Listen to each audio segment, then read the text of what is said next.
That's a bingo.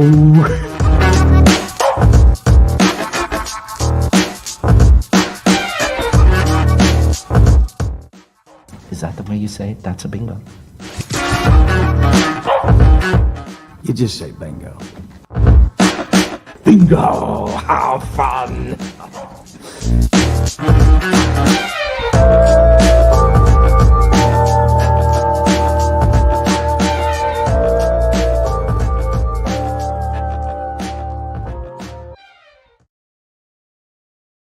All right, That's Bingo is back for Thursday, October 29th, 2020. My name is Jake Luke.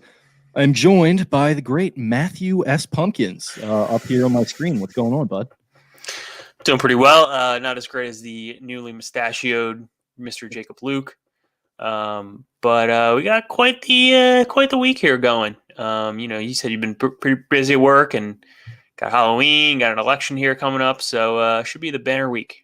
Yeah, I mean, some of those things more exciting than others, some of them more anxiety-inducing than others, but Halloween's gonna be rough, man. Yeah, once I figure out which costume I'm going with, then all will be right with the world. So we'll see what's going on. But listen, man, I mean, I'm just trying to pull off my best Glenn Powell / Tyler Hoechlin here with the dash. So. Yeah, we'll talk about that in a little bit, but I think you're nailing it so far. Okay, well, I'm glad to hear it. Yeah. Obviously, the movie review for this week, it would be Everybody Wants Some, which I believe takes place in like 1980. Yep. Got some real Miracle on Ice vibes there. Oh, yeah. So definitely nailed the, if nothing else, they definitely nailed the era. Yeah, real dudes rock stuff going on. So super into it. I personally loved it. I saw your score was definitely a little lower than mine, but we'll get into it. I think doesn't mean I hated the movie. I like. Yeah, no, I'm sure we both probably like it for several reasons. Right. So yeah, excited to get into that. We obviously have, like you mentioned, Halloween coming up. So we're going to do some spooky season talk, trying to get the framing right around that. We're going to see what happens. Maybe go a little looser with that than we typically do. But got that. We've got what we've been watching. We've got a little bit of news we want to touch on. Where do we want to start here? I did want to actually start a little bit off the beaten path here. But I like how you did the little pumpkin emoji for your Twitter handle thing. Yep. Definitely should have went with Jake Spook. Yeah. Or Jake Book. Just saying. Spook. There's maybe some weird connotations. Yeah, I mean, 2020 probably not the best time to bring that out, but Book I think would have been a little safer. Yeah, maybe. Maybe could have, but it maybe would have been stretching things a little bit. I like to kind of play it low key. Couldn't quite. Spencer's nickname is Spenny Powers, so he kind of did a little revert to Spenny Pumpkins, which it looks like you've latched onto as well here. Yeah. So it was a little more naturally easy for him. For me, I kind of just wanted to play it subtle and low key, and any sort of pumpkin looking letter in my nickname, just kind of throw it in there. We're going to see what happens as far as Thanksgiving here, though, because I don't know if I can incorporate some sort of turkey or cornucopia situation into my name. We're gonna have to get creative. Christmas is probably going to be a little easier, a little more universal, but right. As far as the Twitter names go, coinciding with holidays, it's always a fun thing that I haven't really participated in yet. So excited to dip my toes into the water. Yeah, looking forward to the cornucopia emoji being broken out, a once a year thing. Do they have one? I think there is one. Okay. I'm gonna look this up, but I believe there is a cornucopia. If I could spell that right, emoji. Not looking great. Maybe on the next Apple update there. Okay. Yeah, they definitely should. I mean, I feel like cornucopias are an underrepresented holiday object. Yeah, for sure. But we did want to get into a little bit of what we've been watching for the week. Don't know if you saw it, Jake. I don't think you did. I don't think it was in your movie list. But Borat's subsequent movie film was kind of the talk of the town here. Yeah, so I listened to the big picture on it. I have not checked it out yet, but I do want to go back and revisit the first one because I've seen it in this is another one where it's like various states of sobriety, and probably the first time I ever saw clips of it, I was way too young because it came out in 2006, correct? And I think I was 11. I had a friend in 6th grade who had the basement and everything, and he was kind of a little bit of a rebellious kid, so he was super into Borat, and I think I saw like parts of it. Then was kind of young to understand it. I mean, there's a certain mass appeal with Borat where you just sort of get the comedy of it. So, there's definitely parts of it that I got, other parts of it that I didn't. I'd like to revisit that with a fresh set of 2020 eyes, which you did recently. Sounds like you really liked it. So I'm into the idea of checking it out. And then The Big Picture did a really good episode on it with Sean Amanda, and then Brian Curtis and David Shoemaker, I think. Right. Yeah, I listened to that one too.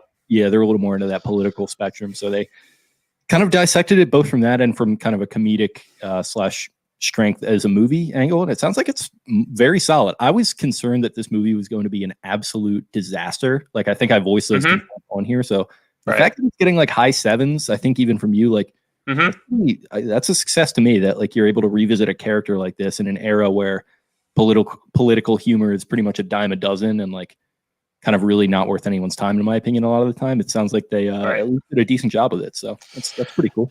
I will say, I know they said this on the podcast as well, but it's a low bar, but it's definitely the best comedy of the last 5 years or so. Yeah. So it says something. Definitely, I didn't really think it was as good. Didn't really hold up as well to the first one, but like they said on the podcast, this actually has a plot and it like follows through.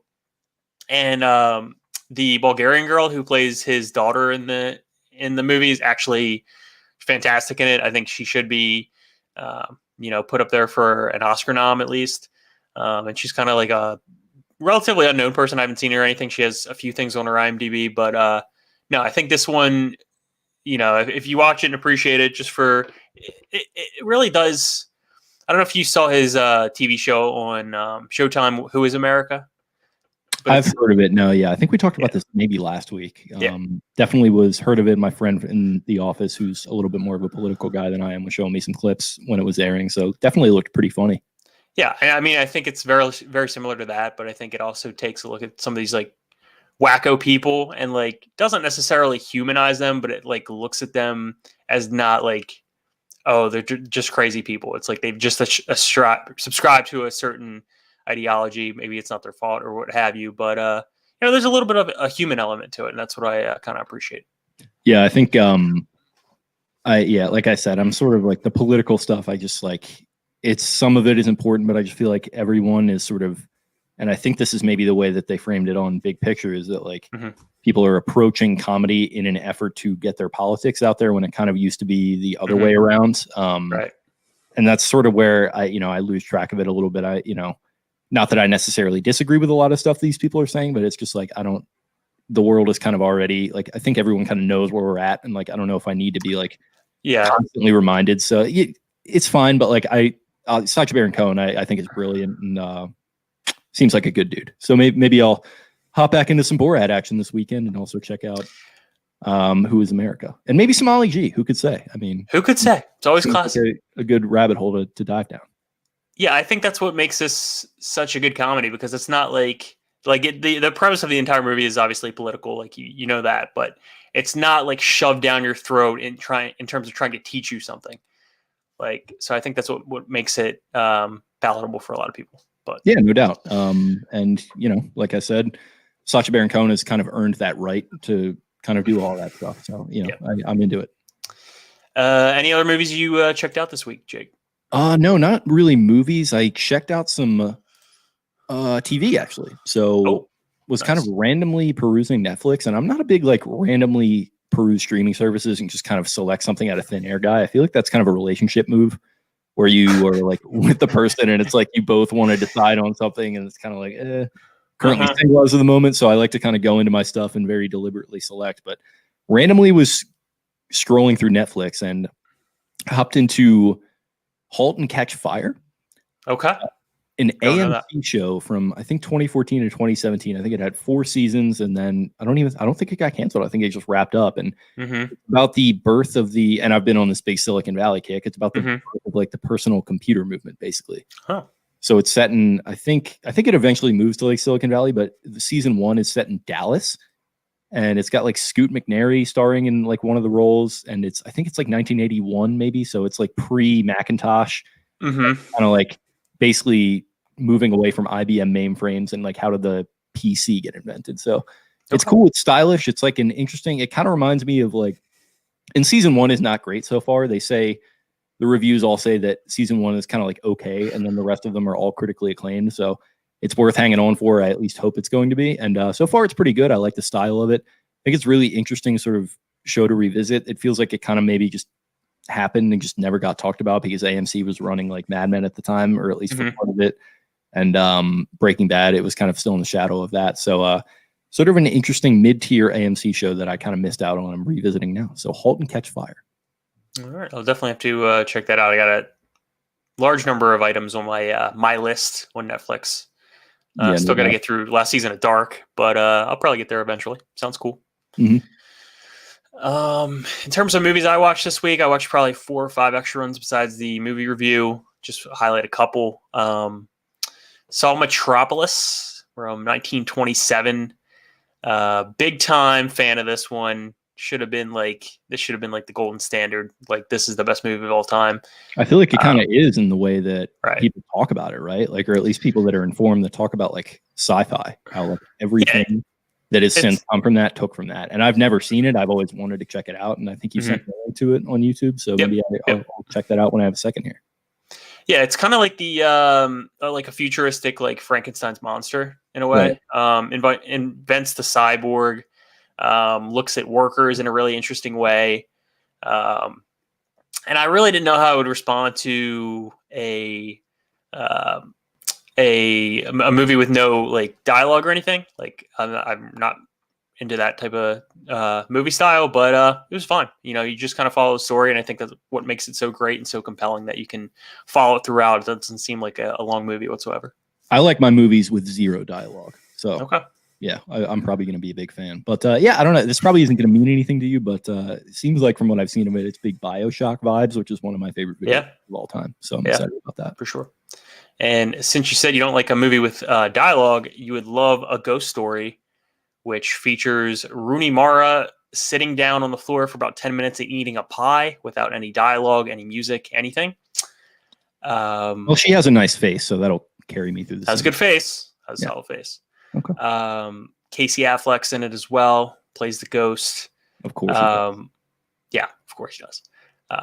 One of my favorite movies I've seen in quarantine, even though it's like the scenes are like 10 minutes long with nothing happening.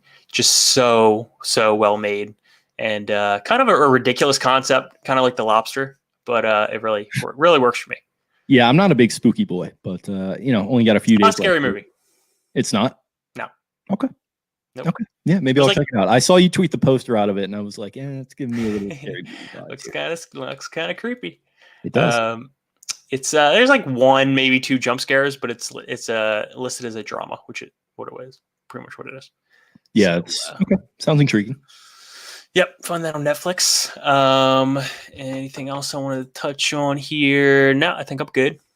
Oh, actually, one more thing. Honey Boy, which is Shia's movie, Shia LaBeouf. Kind of autobiographical about his father. He plays his father in the movie, and he had a really, really fucked up childhood. And like as many people want to like rag on the guy, like for all the problems that he has, and like they were doing the script reading, and he was like high as a kite. I have a soft spot in my heart for him after seeing that movie, like a lot of the abuse that he went through. And it's not like we should be having a lot of sympathy for a lot of these Hollywood types, but anybody can have sympathy for that type of upbringing. So I'll especially have sympathy for you if you can show some vulnerability about it, which I haven't seen the movie, but it seems like that's kind of the vehicle for him to do it. So I do appreciate that very much. And I'm a big Shia fan as well. I was a big Even Stevens guy back in the day. So I feel like I've kind of been ground floor Shia, man. I've been following him. Holes guy. Holes, definitely. I loved Holes, man. Yeah, so he's kind of been with me the whole ride here, and he's definitely gone off the rails. He has a lot of substance problems, and you can tell that he did have a fucked up upbringing, and that's kind of the genesis of all that. So you definitely feel for him in that sense, and the fact that he's kind of comfortable enough now to revisit it with some distance and show some vulnerability, I think is the first step towards kind of moving forward, maybe, and becoming more of a real person and self-actualizing. So good for Shia in respect to making that movie, and also big time fashion icon. I don't know if you know this, but if you follow like 4Pins and some of these fashion fuckboy accounts, they're big into Shia's aesthetic right now. I can't be a self-professed fashion boy. I'm definitely not in that world, but yeah, please enlighten us. Big into he kind of popularized the whole Patagonia baggy thing, the shorts. So he popularized those with like the boots and stuff, and then like the boots with the fur. Yeah, well, no, No, I mean, it wouldn't shock me if that song is about him. But the boots with the Patagonia baggies, and like the pullovers, with like wool on them, living in LA when the weather is like 108 degrees. It's like the guy clearly weird going on. Yeah, he just like chugged 2 natty daddies like right when he woke up, and threw whatever he had on, and everyone's like, "Oh, dude, this guy's so sick," because he's got like a cig in his hand. Like, I don't know, it's cool. I'm into it. This dude rips cigs. I get it. He burns. Yeah, he chiefs down Hooters, man. I think that's everything that we're watching this week. We can move on to the news section. How are we defining this? So I think we pivoted a few times back and forth. I think we settled on just sort of favorite Halloween traditions, maybe a top 5 draft here. How does that sound to you? Yeah, that'll work. Going 5-1. Going 5-1. Okay. So who's going to start here? Is it going to be me or you? I'm going to let you start. Okay. A pivot last minute. So yeah, exactly. Gotta so think some up here. My first pick, I'm going to go with parties, Halloween parties. God damn it. That's a big category. Yeah. Okay. I mean, that's fine. That's fine. Do you want to like subsidize it a little bit? What do you think? Mine's going to be very similar. So that's fine. I mean, like I said, I kind of sprung this on you, so I'm not going to. Well, I'll reserve the right to litigate it as much as and as little. What about like college parties? Sure. So I'll say college parties, Okay. Halloween college parties, because right, those are, as much as I still love a good Halloween party these days, the chance for a hangover is a little bit more there. So with a Halloween college party, you're just kind of getting a little wild, and you probably don't have to worry about the consequences as much. So I'd go college Halloween parties, number 5. Okay. My number 5 is going to be pretty similar, but I'm going to go bar hopping during Halloween weekend. Yeah, that could be separate. Yep. Did this last year down in Bmore. It was a great time. Don't remember a whole lot past like 1:20 a.m. ish, but you make it home. That's what Uber's for. And there's no better feeling than walking down a random Baltimore street, namely Charles Street, and someone calling your costume out 20 feet away. I think we tried to coordinate last Halloween. Maybe I'm misremembering. It's very possible. You might have been. You were. I was at Power Plant. Okay, Power Plant. That's what it was. Yeah. Yeah. So that was. Yeah, that's always fun. I think you were at Guinness Factory or something. That was New Year's. Get my holidays mixed up all the time, but yeah, that makes sense. Yeah, it happens. Drinking is involved. Yes. But that would be my number 5. My number 4 is candy. Love candy. That's a good one. Who doesn't love candy? Yeah, well, it's funny because I'm not a huge like sweet tooth guy, but when Halloween does come around and it kind of just happens to be laying around, we got these the Reese's cups just laying around right now. I find myself breaking into those all the time. So I'm going to start you off with college parties and candy, 5 and 4. My number 4 is going to be very lame. Unless you went to my college, you won't understand. But I'm going to go Halloween bingo. We would have like a Halloween themed bingo at our college, and everybody would show up dressed up in their costume. Not really like a party, but Hans is there, and he gets like a BI, and he's like, "That's a bingo," and it's like, "No, Hans, like you got to get NGO." Yeah, something like that. That was underrated, and you just didn't even laugh. I mean, it was good. I'll give you that. You underrated it. You undersold me. I did. Yeah, that's my number 4. It's a great time. And I went all 4 years. Yeah. Okay. I'm going to go number 3, decorating. Who doesn't love that? Decorating I mean, it's lived with me through various points. I think more so since when I was a kid. I kind of wasn't really into it then, but ever since college, I've kind of gotten into it, and maybe not as much this year because like, who are you really showing off for with nobody coming around? But did it last couple of years in the office, and it's just it's fun. It really helps to set the mood, and it kind of helps to indicate that the holiday season is officially right around the corner because you get your first decorations up for a holiday, and then the next ones I probably prefer. A little Thanksgiving. We mentioned cornucopias, stuff like that. You don't really decorate necessarily as much for Thanksgiving, but you can get some sort of mood pieces in there, as it were, to get a little Gucci on you. And then you get to Christmas, and it's just an all-out war, and I love it. That's pretty solid. My number 3 is going to be the song Monster Mash. Just an all-timer right there. Okay. Loved it. Was featured in the show Freaks and Geeks. And I think I probably didn't first hear it there, but that kind of like put it back in my brain. I was like, oh, this is a phenomenal holiday song.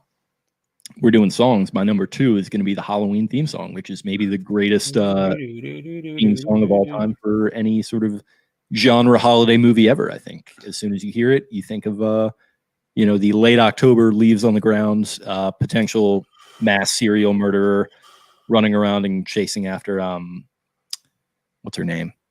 Jamie Lee Curtis. Jamie Lee Curtis, yeah. In the original one? Yeah. Yes. Yeah, let me actually look that up here. Stall for me for a second. Okay, so yeah, I mean, it's just the quintessential Halloween song, in my opinion. I think you know exactly what you're talking about when you hear this song. So I'm going to actually do that, but I'm going to do the new version, the Rob Zombie version of Halloween. Did you see that, by the way? Yeah. It was weird. Yeah, I saw it. I think it might have been like 8th grade or something. Yeah, I was young too. I haven't seen it since, but I respected what they were trying to do, but I kind of like him without a backstory. When they go into the living room and they slit her throat, I was like, holy shit, I'm in 8th grade. I should not be watching. No, it's very much I should not be watching this situation. all the teas just popping out everywhere. It's like, what are we doing here? But the reason I bring that up, I think that was one of the first movies under the Blumhouse studio, I want to say. Yeah. So kick that off, and now it's a gigantic brand. So yeah, it was like a new artsy fartsy thing at the time. Mm-hmm. So what is your number 2?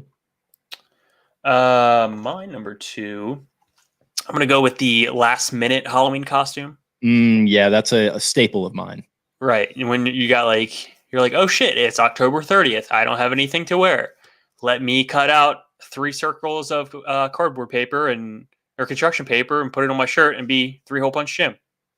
That always plays though. Everyone knows what that is, and it's very easy to do. So I kind of like that. Related to that is the college version of it, where it's like, all right, well, we want to do something cool, but like we don't have any money. So instead of like going to this website and dropping $50, we're all just going to go to Goodwill and piece things together. And just got sent a snap memory from 4 years ago of me and my boys doing the Anchorman crew, and I was Ron, which was it was kind of a hit. I'm not gonna lie. Okay, I definitely connect with that. I think in college, 1 or 2 times myself, I had 3 roommates, and we went as a Wolf of Wall Street type thing. We just like dressed up in like suits and just went to a party. So. Yeah, just finance fuck boys. That's a good one. Yeah, finance fuck boys. Mm-hmm. Okay. Exactly. Very cool. Your number 1? Just gonna go with just dressing up, man. Not dressing even up. Yeah, just the fact that you can be somebody else for one day of the year. It's a wonderful feeling, and I do have a good one picked out this year. I actually don't even have any plans yet, so we're gonna have to figure that out. But I think I do have a pretty good costume, which you will probably be privy to if I get a gram off here this coming week. This is what I like to hear. I like to be privy. Love to be a part of an inside joke someday. Mm-hmm. My number 1 is, I'm going to say, because we originally had this list was going to be the top 5 like pop culture costume ideas for 2020. So my number 1's going to be like a meme related or like a pop culture related Halloween costume. Okay, that's cool. What would your like number 1 pick be out of that? Because it sounds like you had a little short list going. Well, I can tell you here. So number my spreadsheet up. Pull up the spreadsheet that I've put much work My into. big board, I had 5, so I'll just run through them quick. My number 5 was awkward Robert Pattinson. Yeah, just the brown like sports jacket. That would play big time. It's too bad that Halloween is ostensibly not going to happen because exactly. That would be a good one to just like be at a like party in some shitty house like in the movie we just watched, like with standing in the just somebody got in a random kitchen just standing there like okay. Like that would be a big college kid thing. So it's tough to miss out on that. Though I mean college kids don't care. They're still exactly. My number 4 was sunscreen face Mark Zuckerberg. Oh, that's a good one. Which I believe happened in 2020. It did, yeah. I mean, it's hard to believe, but it's hard to count anymore. Him like surfing and backing that ass up with sunscreen just wilting down his face. Like the melting cream from Mrs. Doubtfire kind of deal. Yeah, exactly. My number 3 was Big Ed, which would have to be a certain physique Big Ed from 90 Day Fiance. I don't know if you know what I'm talking about. Unfamiliar, no. Oh, I think is that the dude with the big face and like the no neck. Yeah. Big Ed. Yeah, that would play. My number 2, which I thought was a pretty good idea, I came up with this. Also socially distance safe. Palm Springs. You could dress up and wear the inner tube, and that way it's like distancing, whatever. Yeah, that's good. And then my number 1 would be Pope Francis holding Simba, or anything you want.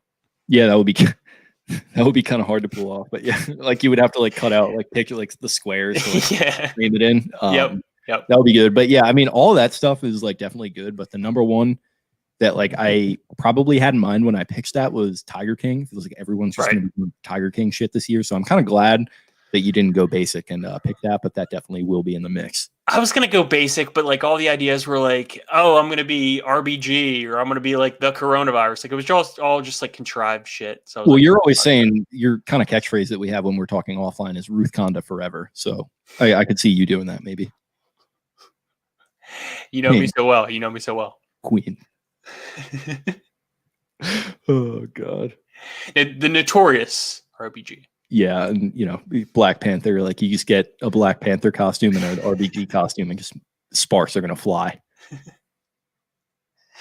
It would not shock me if that's a top 15 costume this year. Somebody should just go as one of those tweets. It really should. Just the tweet, the square of the tweet. Just pure content. Yeah. All right, that's our list. Pretty solid. I'll put this up on making it into a graphic somehow here. Okay, very cool. Tweet it out. But absolutely. All righty, sir. I believe that brings us to our movie review. If you want to start us off here, we did Everybody Wants Some. We certainly did. I love this movie.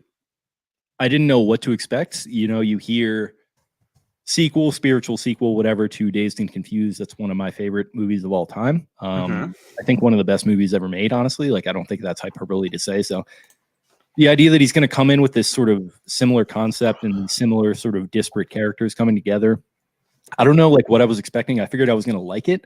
I didn't know if I was going to love it, and I definitely love it. It does feel like a sequel to Dazed, but it tries to do to some success and some not success. It tries to do a little bit more, expanding on like the ideas of the characters and kind of what they're going through, and also sort of ties it in interestingly with where America is at in 1980. You talked about how that's sort of Reagan's coming in and they're finally America's sort of emerging finally from the 60s and 70s and kind of getting back into the groove of things, and sort of that idea juxtaposed with the idea of like this young blank slate kind of kid going to college and like partying in all of these different circles and just kind of trying to figure out what he's going to be. You know, he's like a jock, but he's also really thoughtful.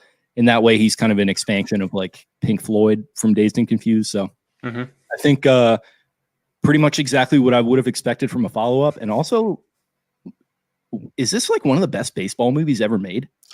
Yeah, I was actually going to bring that up. I think it's in the top, whatever you want to call it, baseball movie, even though there's like 10 minutes for baseball. Yeah. Right. Yeah, but these guys are just like baseball players at their core. And like, I'm a big Orioles fan, but you're like a bigger baseball fan than me. So I assume you've seen more baseball movies. But I mean, I just want to hang out with these guys. Yeah, I think that's the whole point of the movie. It's a guy hangout, guys being dudes. You know, like you said, I think it's a good follow up to Dazed and Confused. I kind of more related to like a modern day, almost Animal House. That's kind of the vibes I was getting. I think I said to you that it really has the feel of like 1980, similar to Miracle. Phenomenal music in this, just absolute knockout, 10 out of 10 music soundtrack. I liked it. I don't think I loved it, and it's an enjoyable movie. It's one I would rewatch many, many times.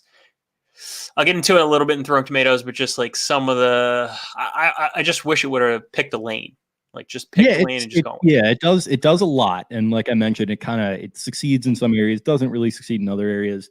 It's a little more all over the place thematically than Dazed in that respect, where like Dazed just feels like a very authentic, like it almost feels documentary in that it's just like following these kids around and all they care about is getting stoned and getting laid and getting their Aerosmith tickets. Like I think with this one, it's like you do have all these like meat stick like baseball players, and like they are just trying to do all that same stuff that they were doing in Dazed, but I think maybe it sounds like where your issues are coming from is like the idea that they would really be concerned with all this like philosophy and stuff and like sort of bouncing in between all these different friend groups. It feels like it's maybe not as realistic, which I get.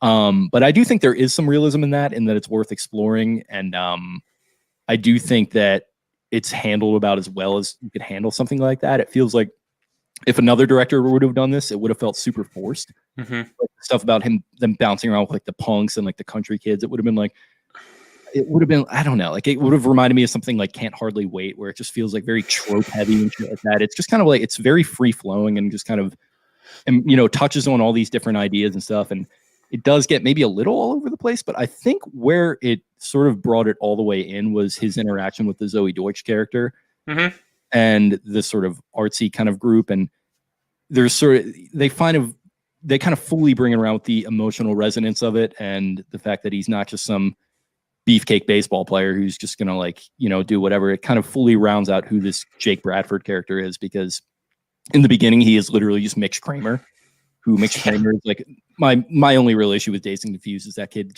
he's a bad actor and like really not very well developed. I think this Blake Jenner, I think the actor's name is, he does a good job and he sort of connects very well with Zoe Deutsch and kind of brings the whole idea of what the movie is together. And then obviously Glenn Powell is sort of a personification of that. And I think he was fucking awesome. So I think Glenn Powell for me won the movie. I think he was great. The guy who played Jake Blake Jenner, total Brady Quinn lookalike to me. Like in this movie. I thought, you know what I was reminded of? He reminded me of Don Dawson in Dazed. I thought he looked exactly like him. I was like, is this dude's son? Like, and probably like timeline wise would work out. Like, I don't know. Yeah, it could be. It's like 14 years earlier or something. But also speaking of lookalikes, you look exactly like Wyatt Russell. Wyatt Russell, which one is that? Willoughby. Oh, okay, you think so? Yeah. I mean, let me look him up real quick. He had the long hair on. Okay. Wyatt Russell. Huh. I can kind of see that. I really see it. Okay. I was like, did Jake just pick this movie because he's like, oh, I see myself in it. Yeah, he's a little more doughy than I am. Yeah. In the movie, at least. I'm looking at some of his actor pictures. He looks a little slimmer, but yeah, I can see this. Right. Yeah, that's your 100% your Hollywood lookalike. He's tight. I like this character. He's talking to Jake, and he's like, super I'm from a small town in Texas. You get high, man? You get high, man? He's like, back and enjoying. He's like, yeah, sure. Yeah, I'll get to him a little bit in quotes, but cool. Let's see what else I had before we get into categories. I really think this would have been. I know you love this movie. I almost think this would have been better served as I love it. I get it if like people maybe don't necessarily love it or they kind of like it. I get it. It's just it really personally speaks to me as somebody who kind of is all over the place in the way that some of these guys are. So I get it, but you can go ahead. I just think this would be better served as a TV show. Yeah, I could definitely see that. Definitely. I just want this more fleshed out. I want to see like a season, like a semester go by or something. I just think it would be 10 episodes would be good. I think that makes sense. Definitely. I could for sure see that being really, really good too.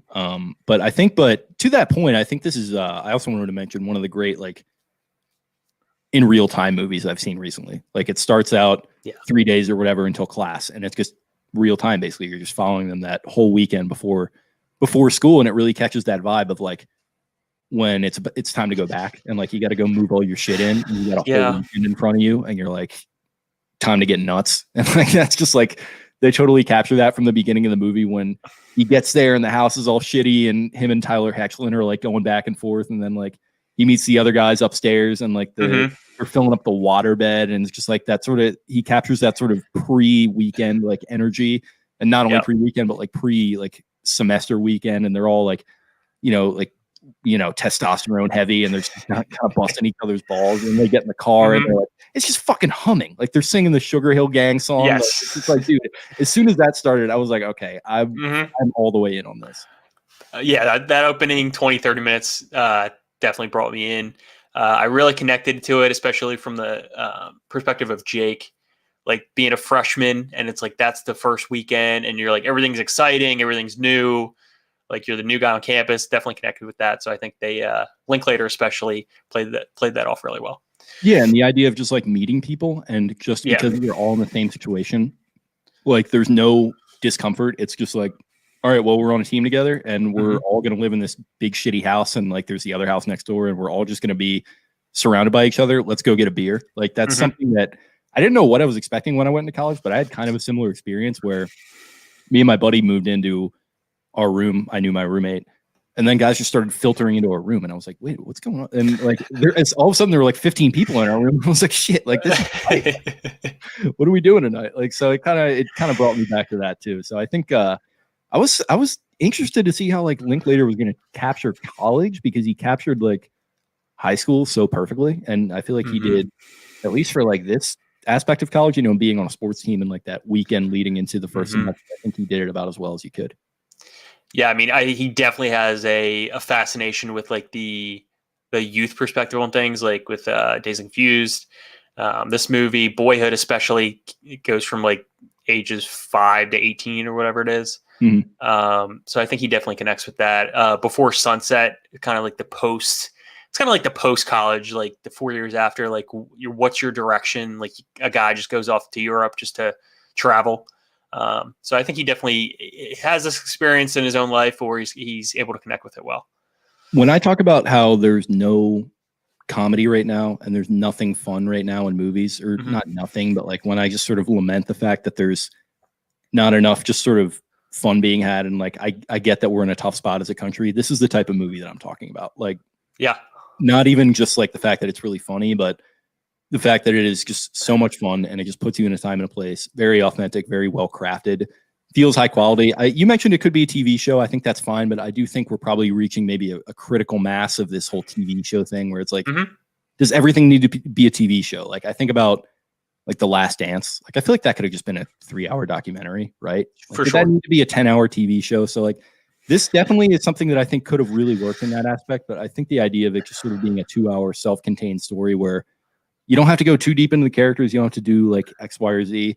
It's just like a really fun 2-hour experience that does have some heart to it and does have some sort of stuff to take away from it. I think we need more of this, and it's probably not going to happen for a little while because of the spot that we're in. But I don't know. I just, and also the idea that somebody's just going to give like Richard Linklater like $5 or $10 million or whatever, and it's like, go make whatever you want. And I think Annapurna was the studios and Paramount was distributing. It's like, just do. You're not. This movie is going to make money. We know it. It's not going to right now. You're just going to make it, and then it's going to have a second life on streaming services.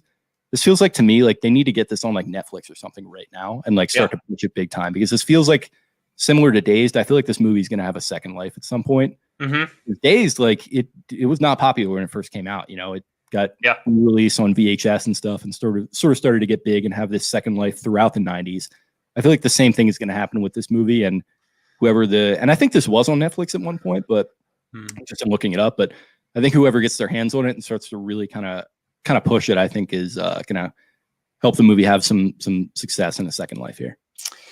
I think the whole theme of like camaraderie, I think, is very sorely needed at this point in time. Like, obviously you say like what's timely, what's not, but like just the idea of like just hanging out with people, just like a hangout movie. We can go to a bar when we want to. We can, talk to chicks. We can, go to different parties and stuff. Like just that whole camaraderie thing is very sorely missed at this point in time. And if nothing else, this movie definitely captures that. And anytime you make a movie about like college or something, there's always like that longing to like get back to it. So it's just like that excitement of youth. And obviously Linklater is definitely well crafted at this point. Yeah, and I mean he portrays them in a way that like not many people could do, so it's easier said than done. Like I think in the hands of another director, it's like all like these characters could have very easily looked like douchebags and like but like because it's him, he's kind of able to bring a delicacy to them, and like even when they are hitting on women, like they're just kind of having fun with it, and like if they get rejected, not a big deal. They're just going to move on, and they're not going to like press the issue, and like they're trying to get laid, but there's no issues with consent or everything. It's like it's fine, and like they're bros, but they're also like intellectual guys. I think Finn in particular, the Glenn Powell character, is like he makes an effort to position him that way, and obviously the performance in that respect is great. But yeah, just like and he manages to, he kind of toes the line a little bit, but he doesn't go over it. Like in the beginning, like when Dale is sitting there talking to Jake, and he's pointing over at Finn. He's like, "It's the average cock theory." He's telling him how like average is dick. That killed me. I was like, that conversation. Yeah, and I was like, I guess that there's nothing really wrong with that. Like, that's just kind of like funny guy dude. Yeah, like there's nothing bad about it. And like, we've gotten to a point in society thanks to all the Weinstein shit coming to life and really important stuff that needed to come out. Like, for and sure. that we need to move past. Mm-hmm. We've gotten to a point where people are kind of scared to do this type of humor, which you like I said, you could easily overstep the line, but he kind of straddles the line perfectly. And like, they're bros, and they're guys being dudes, but they're nothing more than that. There's nothing malicious about it. There's a sweetness to it.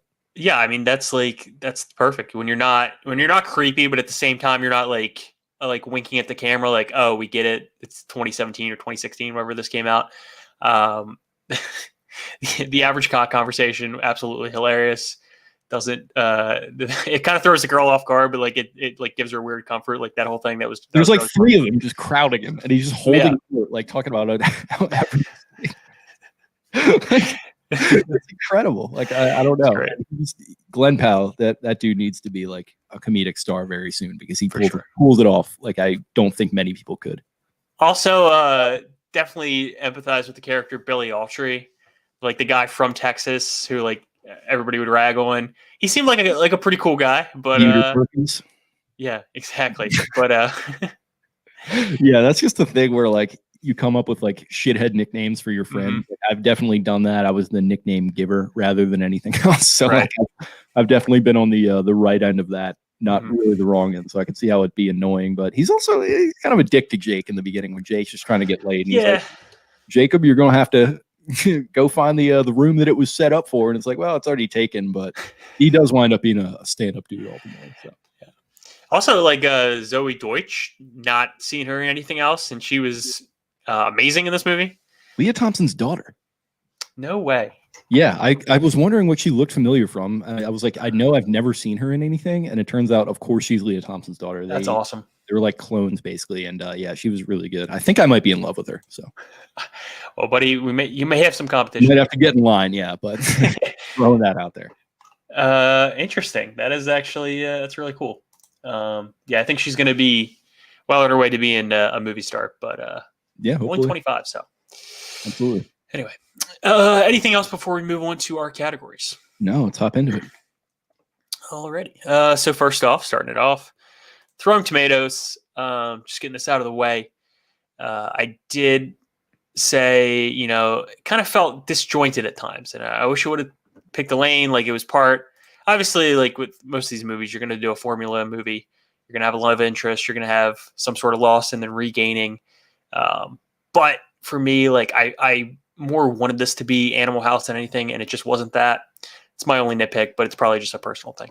Yeah, I think it might be because I actually enjoyed the jumping around that they did. I think it's sort of trying to sort of all in one weekend or the course of the structure, trying to show what college and like your 20s is about. Like just kind of figuring out who you are. You don't have to commit to any one thing. You can if you want, like he sort of does at the end with the girl. But it's also just the idea that you don't have to like be anything that you don't want to. And like he kind of figures that out, that like when he gets there, it's like I don't have to be this like meathead baseball player. I can be just like Finn, who's like this dude who's 21 or whatever. He's about to graduate, and like he's a sick baseball player, but he's also like reading Kerouac, and he's like quoting all these like philosophers, and he's like still picking up chicks and still getting it done. So I think it's if anything, that is unrealistic. So I get that, because you kind of probably do have to pick a lane a little bit more than the movie would insinuate. But I did kind of like that aspect of it. For me, I guess my complaint with it would be that it's a little bit more self-aware than you would want it to be sometimes. Like some of the dialogue, I think the dialogue is like 95 to like 98% solid, but like some of it is like, have you ever noticed how everything we do is a competition? Like, like I think that's kind of well represented. Like you don't bring that up, and then they have this whole conversation about it. And like there's some other stuff where it like I mentioned at the beginning, it feels like Dazed is just a very breezy, like I mentioned, kind of documentary style thing that does have a lot to say. This I think is pretty much almost that, but there is a little bit more of a self-awareness kind of Wizard of Oz thing going on behind the screen, where it's like Linklater's actually very much trying to tell you something. And it only shows through a few times, but that's kind of maybe my only real complaint with it. And maybe it's a little fat, like you mentioned, like it could have been a little bit shorter.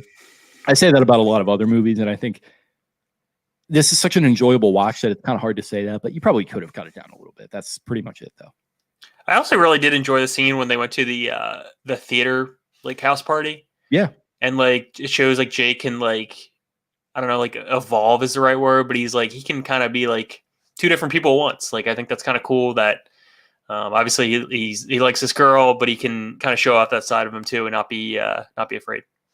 Yeah, like he and like in one scene, he and Mick Reynolds are like having this dick measuring contest when they're playing ping pong, basically. Yeah. And it's like you totally buy it. It's like this is totally like the new freshman tough kid coming and trying to challenge like the alpha. And then like because I think Blake Jenner does such a good job, you can kind of also buy him, doing the acting performance or whatever with Zoe Deutsch. So I think a testament to the acting there. Also, how awesome is the axe swinging at the baseball scene? Dude, oh my God. I'm glad we're bringing this up because that's a Bravo for me. Fucking amazing. Like that's just another like tone setter for the movie. That's pretty early on. And they're just sitting in the backyard. You got a stump there. Of course, you got a stump. Mm-hmm. And Jake and Willoughby are in the van, like smoking a J or whatever. And then it just cuts to them out of nowhere. And it's like Tyler Hoechlin just absolutely peacocking with like the crop top and the shorts and the fucking the aviators and the Burt Reynolds hat. Yeah.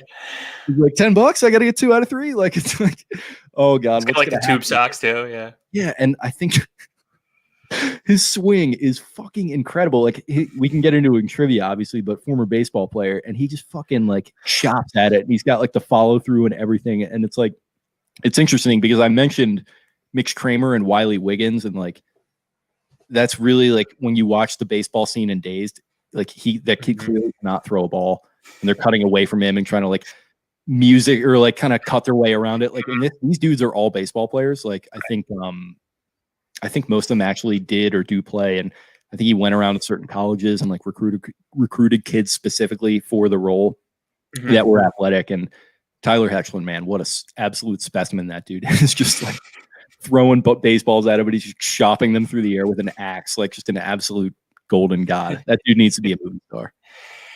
Yeah, I think you watched the movie before I did, and you like tweeted out the GIF or the video or whatever. I was like, I guess that's from the movie. I'm like, I can't believe that's not like a bigger thing since like 2016. That should be like a well-known like scene from a movie, but first time. Like I said, I think this movie is going to have a little bit of an afterburn, and I think maybe next year at the earliest, there's going to be Glenn McReynolds in his crop top as a Halloween costume. I see where you're going with that. I like it. Yeah. Okay. Sounds good. All right. Let's see what's next here. So That's a Bravo.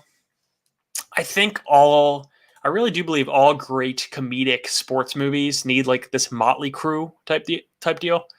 Like I think of like Bad News Bears, or I think of like The Replacements, where it's just like a jumble of like ridiculous characters. And I think this one nails it pretty well. So that's a Bravo.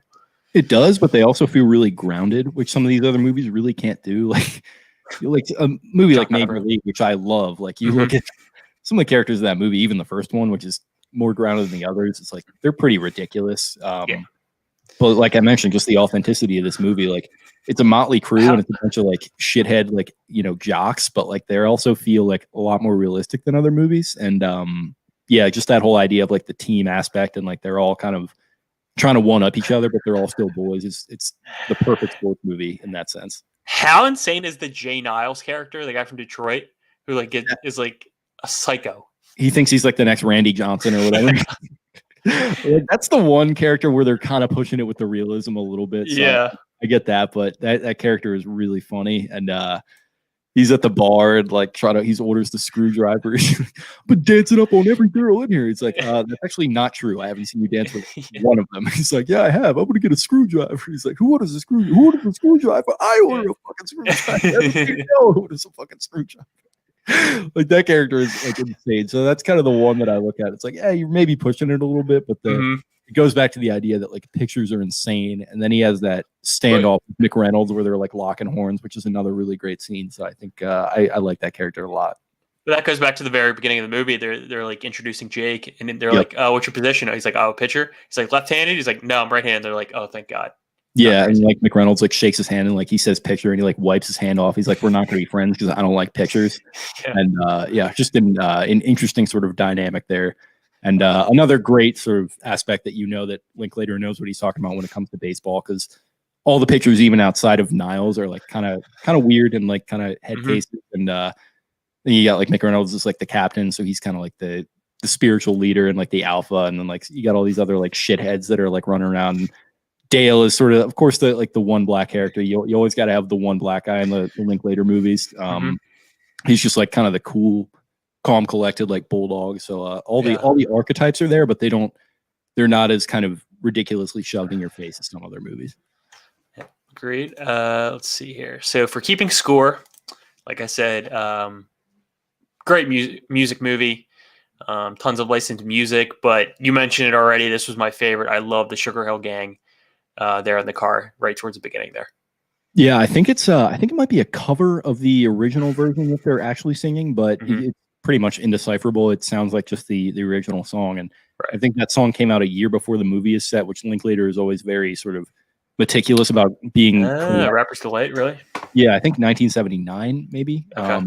And Linklater is, I think with Dazed, he didn't allow anything released like after the exact day and month that the movie was set to be in it. So I think that's the case here. And I think the fact that those guys would have like known about that song is maybe you're stretching it a little bit, but like you got Dale there, so maybe they would know.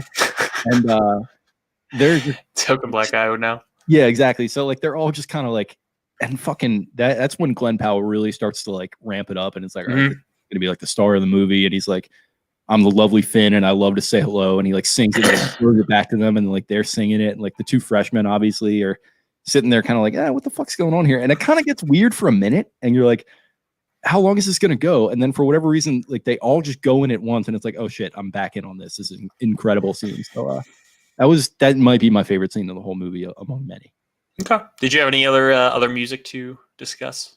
I mean, just a lot of, it's an interesting sort of amalgam, and sort of the structure of the movie is putting them through the different paces of like the culture. So you got the disco at the what is it? The sound. What was that called? Damn it!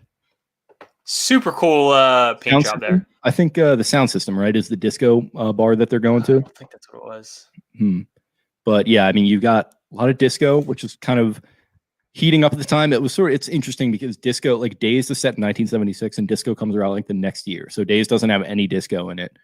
And then you have sort of that in the beginning. There's a lot of rock going on in the background, a lot of Van Halen. Obviously, the movie is named after a Van Halen song. Who, R.I.P. Glad we revisited this in respect of that. Who just like obviously rips, so that's amazing. Sugar Hill Gang, obviously, like it's very eclectic. It's not like Dazed is kind of this one track type thing where it's all this kind of poppy, like classic rock from like the South and stuff that kids like realistically would have been listening to. But I think in the themes of this movie, where it's like kind of exploring different ideas and different cultures and kind of figuring out who you are, the idea that they would have such a wide array of like music, and then punk is kind of obviously introduced with the Gilligan's Island theme song as a punk song. Yeah, of course. And then like obviously, like Jake's friend is like turns into this big punk fan out of nowhere and like takes him to that concert. And yeah, it's a wide ranging array of songs, and they pretty much all hit for me. All right. Fair enough. Good time to roll my cars to end it was an amazing drop. Yeah, very well placed. Okay, got some quote and quotables here. So this one is Willoughby. I have a lot of Willoughby here sprinkled in. But, not the Slater of this movie for the most part. Yeah. So this Willoughby quote while he's smoking pot, it's about finding out who you are. You got to tune in, man. You guys want to try some telepathic stuff? So this is my favorite quote. I was texting you about this. This is my favorite quote. They're like, all right, what am I thinking about? And then he said, Dale says baseball. And Plummer says having a tail. Of course. And Willoughby says, I was thinking about sharks. Plummer says, sharks have tails. Good point. That's a good point.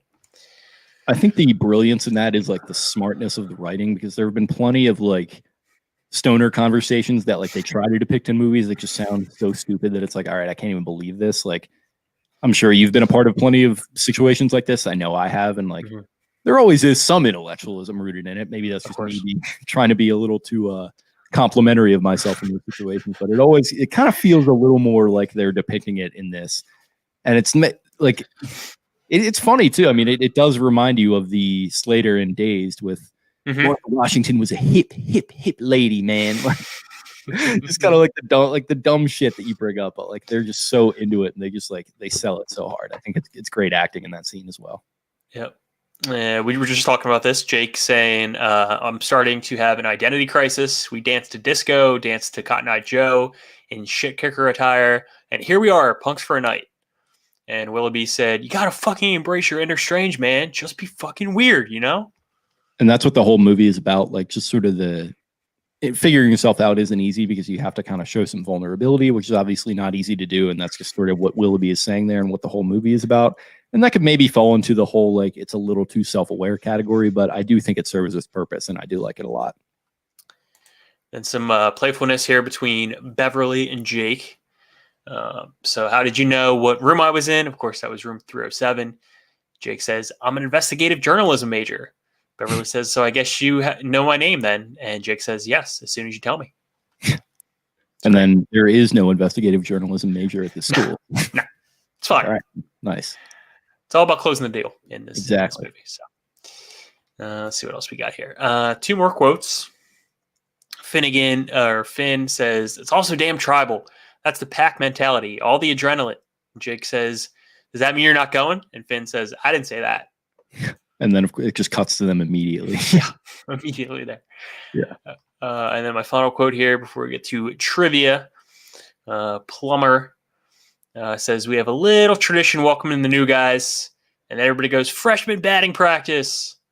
And that takes me back to going to some earlier Ravens training camps and seeing the rookies tied to the goalposts there. Yeah, always a great Hard Knocks scene. They don't do those in Hard Knocks as much anymore because the politics of surrounding hazing have changed a lot. Right. Which it's depicted in this movie, but again, it kind of doesn't go over that line. I mean, throwing the baseballs thing at him is a little dangerous, but it's just at least give them helmets. Like that's yeah. I mean, like in that respect, but you got to be kind of realistic to it. So yeah, absolutely. But I mean, it's realistic and it doesn't go over the line, which is only Linklater could really pull that off. I feel like. Yeah, and that'll wrap up our categories. And then I believe I would also say just another sort of embodying the entire movie is when Jake tries to hang back when they first go to the bar before the team meeting, and he's like, "Yeah, I'm just gonna hang back." And Dale's like, "Bullshit, you're part of the team." Bullshit. You don't do that your first weekend. Mm-hmm. Yeah, exactly. So like, I think that's just like an experience that everyone's had. Maybe a little shy, doesn't want to get into the mix, and then you got this one friend who just kind of forces you out of your comfort zone. It's a cool idea. Yeah, definitely can relate there. Absolutely. So you ready for some trivia? Let's do it. According to Richard Linklater, the film is a continuation of Boyhood in terms of beginning right where Boyhood ends, with a guy showing up at college and meeting his new roommates and a girl. Yeah, the character in Boyhood would not be a baseball player. Yeah, that's kind of, I haven't seen it, but that's what I understand about it. And he also said it's obviously the spiritual sequel to Dazed, which is, I think, an even more obvious connection. The previous title for the movie was That's What I'm Talking About, which was a line from Dazed. I don't hate that the connection is there, but I don't think that would have landed as well. Yeah, they didn't need to, and like the fact that you're naming it after a song again kind of says all you need to say. Right. Yep. Richard Linklater did in fact play baseball in his school years. He always remembered how everyone in his team were competitors and would compete at just about anything to prove who was better. You ever noticed how everything we do is a competition? A lot of this film is autobiographical, like many of his films. And just like in this film, he remembered what was great about those days and wasn't just about the baseball games, but mainly the things he and his teammates got up to, which is what I think he does really well with these movies. Like other sort of movies that try to do the high school or college thing, it's like they make everything so dramatic and so high stakes and like this is the night this amazing thing happened. Like he just kind of keys in on like the little things that people enjoy about these experiences and that they really keep with them, and that's what makes them authentic to a degree. Yeah, like Taylor Sheridan, our favorite screenwriter there. Linklater is a fellow Texan. So with the exception of the Before trilogy, Dazed and Confused, Boyhood, and this one are all set in Texas. Yep. In one of the Saturday night scenes, there is a punk rock concert where the band play the Gilligan's Island theme song. This is one of the many links to Dazed and Confused, as in that film. While in school, they try to list all of the Gilligan's Island episodes and proceed to have a conversation about it in the restroom, which is a great Days scene where they talk about like the sexual politics of Gilligan's Island, which is a really smart, funny scene. Yeah, I appreciate that. God, I was listening to who was I listening to today? They were talking about the Gilligan. Oh, it was Patton Oswalt was on a podcast, and he was talking about like how Gilligan's Island like relates to today. Just a random sidebar here, but it was like the one episode where Gilligan found like this tree where everybody could read each other's minds. And he was like, that's like Twitter today. Like we just like spread our thoughts out and like everybody knows like our opinions on stuff. And like maybe that should not be the case, but random sidebar. Yep. Part of the filming was done at Texas State University in San Marcos, Texas, and some scenes were shot in the downtown area, which a little bit of a link to TFM, funny enough, Dylan Shivery, a former Texas State student, as he constantly busted balls with now on his podcast circling back for maybe potentially going back there and maybe interacting with some Zetas and whatnot, but we don't have to get too far into that. Yeah, Ross Bolin, also big UT guy. So yeah, him and Dave Ruff. The bar, the Fox, is an actual bar called the Jolly Fox in Huntsville, Texas, where later went to college and played baseball. The sign on the wall in the movie actually says Jolly Fox. Oh, it's pretty sick fact though. Yeah, rep the hometown. Wyatt Russell plays Willoughby, a huge fan of The Twilight Zone, who has almost the entire series recorded on Betamax.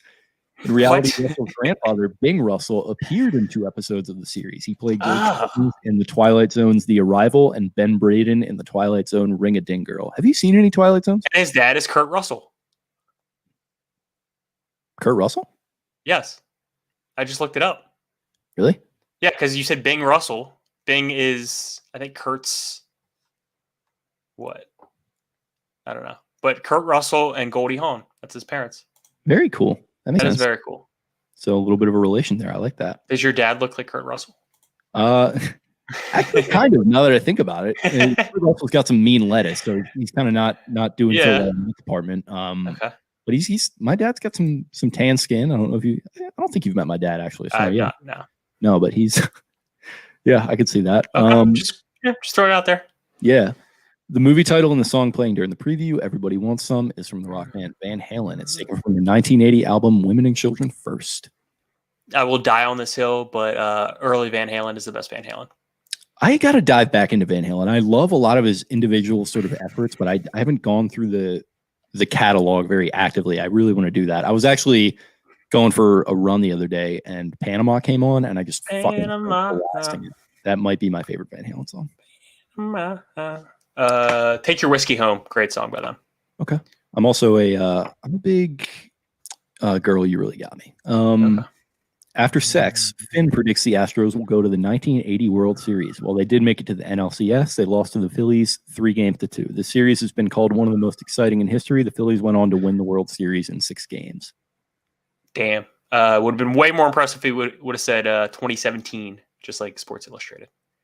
I really think the Astros are going to go to the World in 2017 and then have a massive cheating scandal involving trash cans. Like that would be an interesting sort of post-coital thought in 1980. It would be. I think it would be better served in the weed smoking scene, but well, they should have had a cameo by your boy Ben Reiter in this. They should have. They really should have. That. And he is my boy. I interviewed him. Yeah, I know. I listened not to brag. Oh, thanks, man.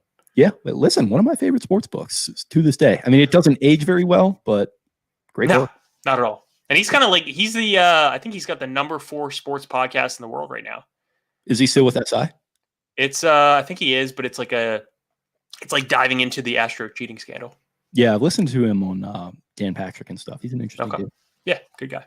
After Fast Food Nation, this is the second film directed by Richard Linklater in which Glenn Powell has a starring role. I have not seen Fast Food Nation. I don't know how many more movies Linklater has. I'm not really familiar with his other works, but it seems like when you look him up, there's only like 6 or so that really get big time. I'm just doing a quick search here, but yeah, I like everything that he does. So yeah, no doubt. Oh, he did the new Bad News Bears. That would make sense. Oh yeah, okay. How'd you feel about that?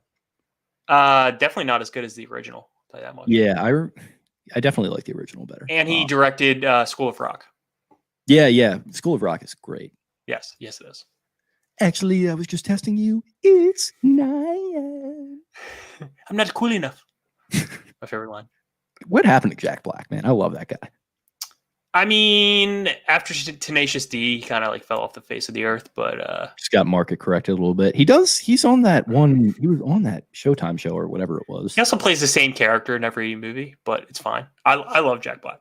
Yeah, me too. I think he made his money. Yeah, You know, I think he's doing fine. solid. Who? Judd Apatow actually discovered him. Yeah, I mean, that's not shocking at all. Nope. Similarly to Dazed and Confused, both films feature a scene in which 4 characters marvel over a broken paddle in very similar ways. In Dazed and Confused, Pink points out that Benny's shop class paddle has a hairline fracture from an off-screen freshman hazing, and everybody wants them. Jake points out the split handle of McReynolds' ping pong paddle after he throws it in a rage. Doesn't shock me, but Not at all. Interesting. During batting practice, McReynolds calls the pitcher Jay Niles meat, which I don't know if you picked up on that, but I definitely did. Which may be a reference to the baseball movie Bull Durham. In Bull Durham, Kevin Costner's character calls Tim Robbins' character meat. Robbins' character was a pitcher in that movie. Not a shocking connection there. Bull Durham, one of the not one of my favorites, but it is one of the best baseball movies, and it plays to you like you know about the sport. It doesn't have to preach to you, which I like.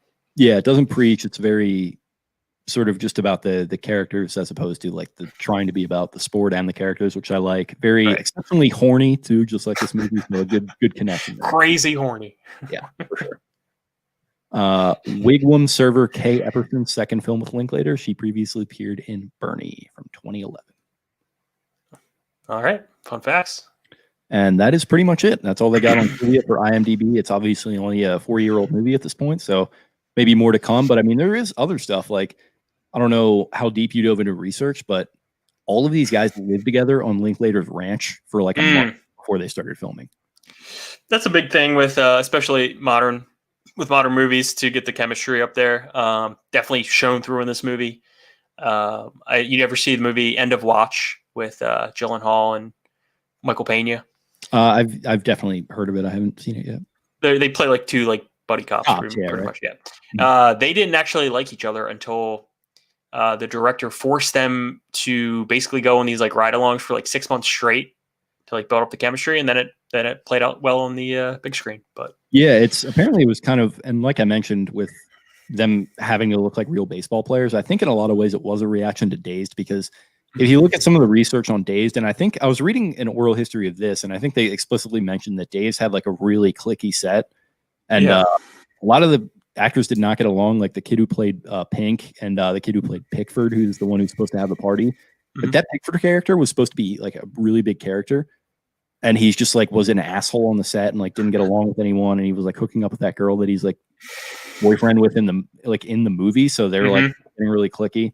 Yeah, and he was basically supposed to be the role of Wooderson, and then they're just not getting along. And then they got McConaughey there, who's Wooderson is basically just like an extra in that movie when it starts. They start filming, and McConaughey is just like a fucking tractor beam, like magnet.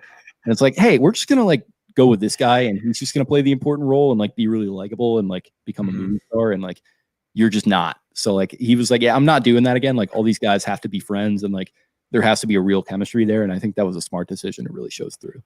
Yeah, McConaughey's been kind of hitting the podcast circuit a little bit. He was on he released his Rogan. He was on Pardon My Take. Yeah, he released his Green Lights book, so he's kind of doing the media car wash for that. I think I tweeted, I was really excited about him doing that because I've been wanting him to do that for a while, that sort of media car wash. Did not disappoint at all, I don't think. I came away liking him more, which I didn't know was possible. He's a really interesting guy, really thoughtful guy. Good dude, yeah. Yeah, for sure. Absolutely. That is all I got for trivia.